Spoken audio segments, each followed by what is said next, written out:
Welcome back, friends, to the Catholic Grief Coach podcast.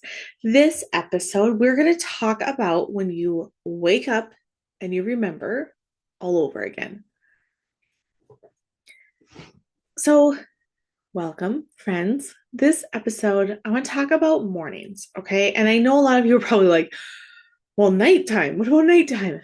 We'll get to that too. But this episode, I want to talk about that time period or phase when mornings are hard because as you sleep, you kind of forget the reality of what happened. And then in the moment as you wake up, there's like a brief second or two where you don't remember, when your body has not remembered yet. And then all of a sudden it kind of floods back and it hits you, like all the pain, all the loss, the heaviness of it, the truth, right? And it feels almost unbearable. And this happens. So first, I want to talk about like what actually happens in your body. Okay, so this happens because during sleep, your nervous system is more regulated. Regulated. Okay, cortisol levels are lower.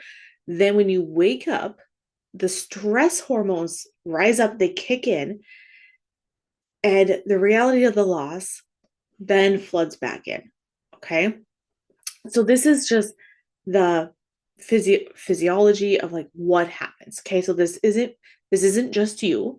This doesn't mean that you're never going to get over it. This isn't that you're not processing good enough or you're not doing enough things. Like, this is just a natural human physiological response to grief. Okay, where your nervous system regulates while you sleep, so you feel calm, cool, and collected, right? It's like a recharging of the batteries. And then when you wake up, your body hasn't quite remembered, right? It's just like, before your loved one died, it was like in the morning where you kind of, oh, that was such a good sleep. And then your to do list would hit you, right? Or all the stress of the day, or all the things you had to get done. So this is normal. This happens in other areas. It's just with grief, it can feel extra heavy and extra hard. Okay. Because again, like we talked about in the episode 1, season 3, episode 1, that your body's stress response is off. Okay. So it feels harder, it feels heavier, it feels more stressful. Okay. So again, this doesn't mean anything's gone wrong. And I'm going to give you guys an example because there are like various degrees of this as well. So I this had happened to me, right? Like where you would like kind of wake up and then we would be like, oh, and then like boom, it would hit you.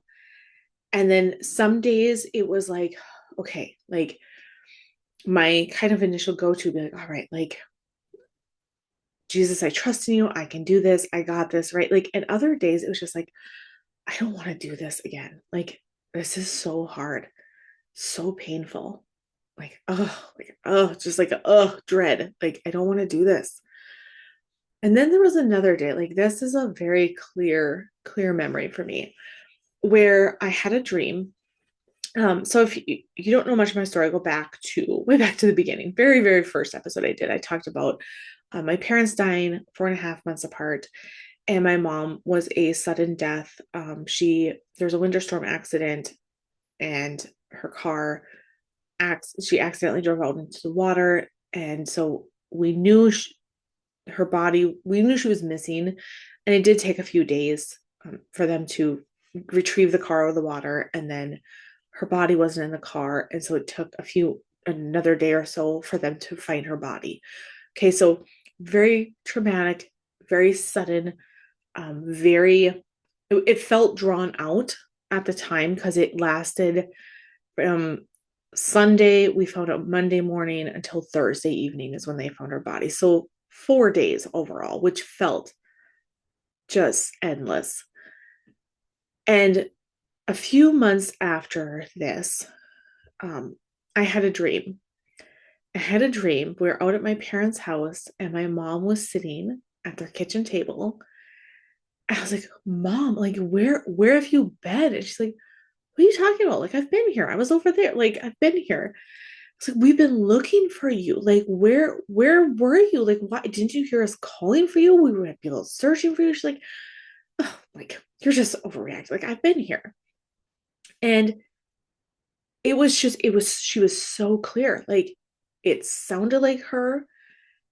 It looked like her, like everything about her. And I gave her a big hug. Like, it was just, oh, I got to hug my mom again. Like, oh, thank goodness. Like, and I woke up thinking that was a reality, right? And I woke up and then it hit me that no, that was not the reality. That was a dream.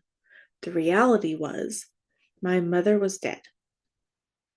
And it took me a good probably 10 to 15 minutes laying there to convince myself of what the reality actually was because that dream felt so real. And so I had to run through and I had to list the facts. Like, no, remember, like, you saw her body. Remember, we were out looking for her.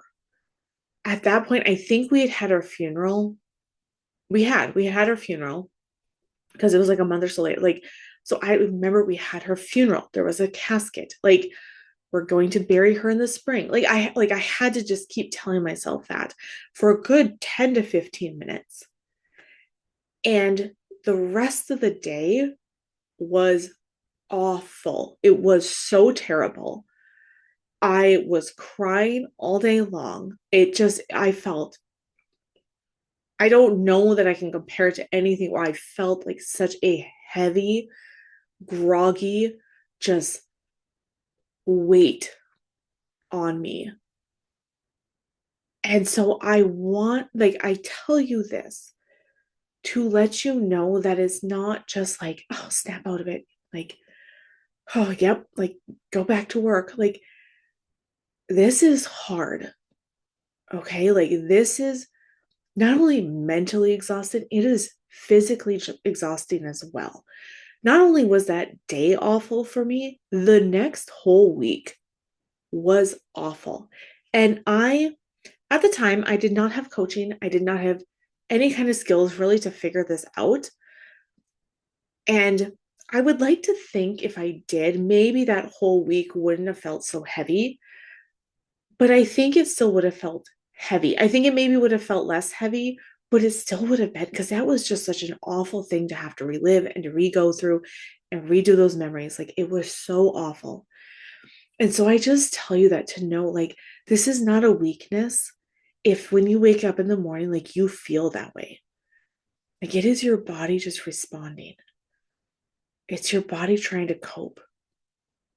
And I know that you're doing the very, very best you can. And I'm so proud of you that you're here listening to this. I'm so proud of you for just trying to get through the day, doing the best you can.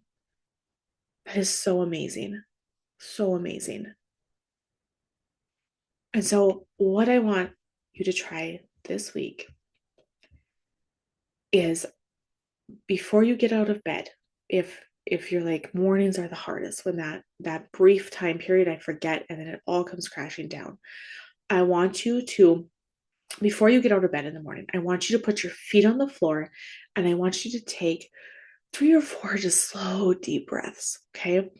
And a lot of what helps is having like skin to skin contact, right? Like touching your hand on your neck to feel your skin or right under like a shirt collar, just right on your collarbone, just to feel that, or touching your face, both hands on both sides of your neck, just to skin contact, to just feet on the floor, just breathe. Just breathe. Okay, that helps you just grounded and here. Okay, focus on the breathing. To try naming the moment and say, this is the hardest part of the day. This is the hardest part of the day. Another thing to try is to not check your phone for the first 5 to 10 minutes, right? Like, give yourself some time to sit up, put your feet on the ground, do some breathing, maybe go to the bathroom, stretch, right? Like, take your time, just slowly walk through that. And then you can come back and grab your phone. Like, a lot of times when we grab our phone, like, we're already feeling like this shock and overwhelm of these emotions and feelings coming and hitting us. And then we pick up our phone And it's like the world doesn't sleep anymore, right? We have emails, we have messages, we have reminders, right? So, like, it's like we don't even get to pause. So, try this week just pausing just for 5 minutes in the morning. And then just offering like a short prayer. Okay. And that can be just sitting in silence, saying, Jesus, I trust in you. Jesus, I surrender this day to you. Okay. Just something, it can just be super brief. A lot of times, I'm gonna be honest, I don't remember. Like I just kind of pop up and like, but I always go to the bathroom. Okay. First thing, always go to the bathroom. So sometimes like as I'm sitting there, like kind of waking up, I'm like, oh, like, Jesus, I just surrender this day to you. Okay. Like kind of pairing it with something that's like in your schedule that like kind of is a non-negotiable, right? Like going to the bathroom right away in the morning, pairing it with something that you do already consistently will help have it be a gentle, good reminder. Okay. So again, I want you to just try one or two of these things this week. We're just taking it slow. We're being gentle with ourselves. Right. And you are loved, and we'll take the next steps together.